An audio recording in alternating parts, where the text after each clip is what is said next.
Hi, I'm Brandon Mull. I'm the author of a bunch of best-selling series, including Fable Haven and Five Kingdoms, Beyonders, and my sequel series to Fable Haven, which is Dragonwatch.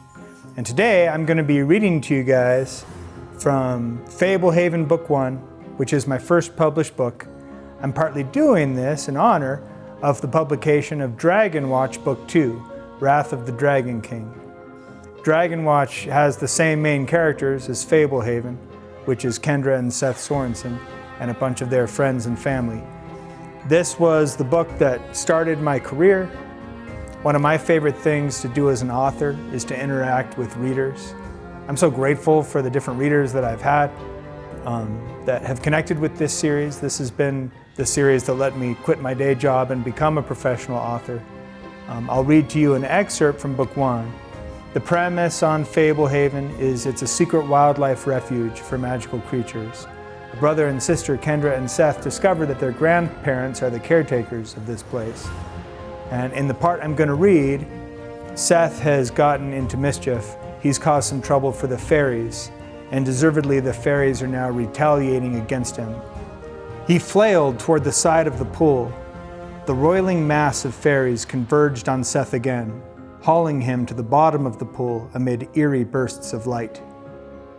Kendra ran and seized the pool skimmer, swinging it at the relentless horde of fairies, never touching any of them, no matter how dense the swarm appeared.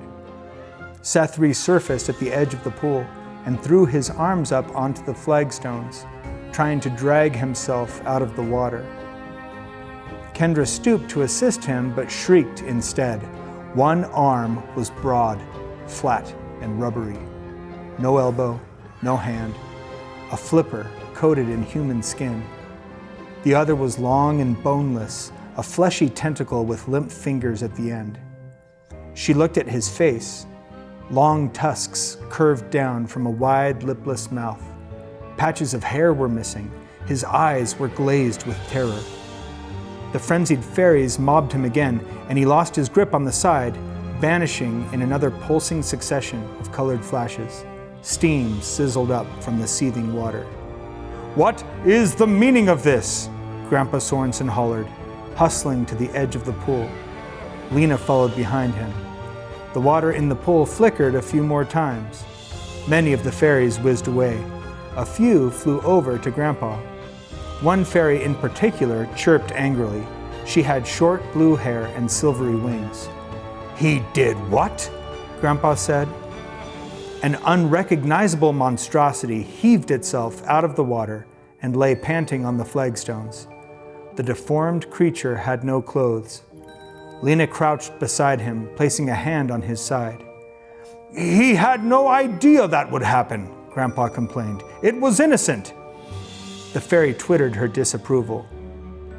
Kendra gaped at the freakish form of her brother. Most of his hair had fallen out, revealing a lumpy scalp stippled with moles. His face was broader and flatter, with sunken eyes and tusks the size of bananas protruding from his mouth. A misshapen hump swelled high above his shoulders. On his back below the hump, 4 blowholes puckered for air. His legs had united into a single crude tail. He slapped the ground with his flipper arm. The tentacle writhed like a snake. All right, so if you haven't tried Fable Haven, that gives you a little bit of the flavor of the story. If you have tried it, maybe that reminds you how strange and magical that world can be. I'm really proud of Dragonwatch, the sequel series to Fable Haven. Book 1 is already out, and this is Book 2. And Dragonwatch specifically focuses on sanctuaries that were built for dragons. So most of the action that takes place in Dragonwatch happens on these dragon sanctuaries. This will also be a 5-book series, and wait till you see where I take it. I think I'm doing some of my best work. I hope you agree and enjoy it. Thanks.